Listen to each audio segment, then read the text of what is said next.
It was just a normal afternoon at the park.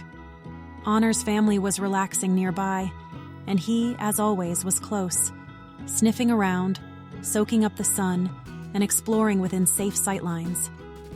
That's when he heard it. A soft sound, barely louder than the breeze. A tiny whimper.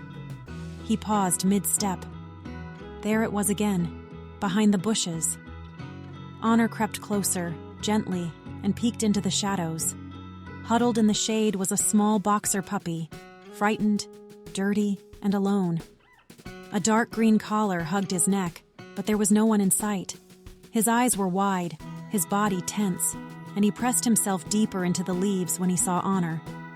He didn't know who to trust, so Honor did what only Honor would do. He slowly lowered himself into the grass, lying down flat so he'd seem smaller, less intimidating.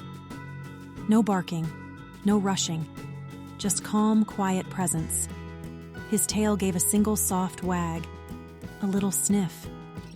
A moment of stillness passed, and then the puppy leaned forward, nose to nose. That was all it took. The puppy inched out of the bushes, his fear replaced with cautious hope. He was still trembling, but he stayed close as Honor stood up and gently turned. They didn't need words. They had a mission. Together, they followed scent trails through the park, past playgrounds, under picnic tables, around barbecue grills. Not far from where we sat, they checked every corner, every sound. There were a few playful detours along the way. A squirrel that needed proper scolding, a juice box that attacked Scout's face, and one very suspicious trash can lid that needed sniffed twice. But Honor never lost focus. He had someone to return. Then they heard it. A voice, a woman calling, panicked and desperate. "Scout! Scout!"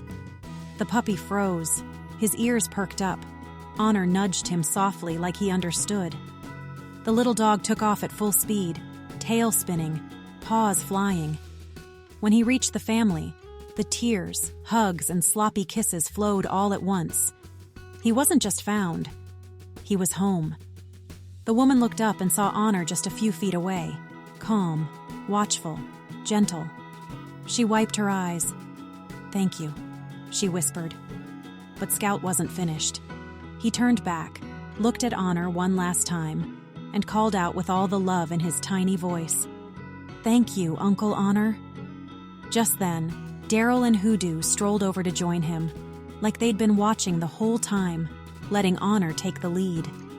The three of them stood there for a moment, side by side, before turning back toward their people. Because sometimes, the smallest voices need the biggest heroes, and sometimes, family finds you.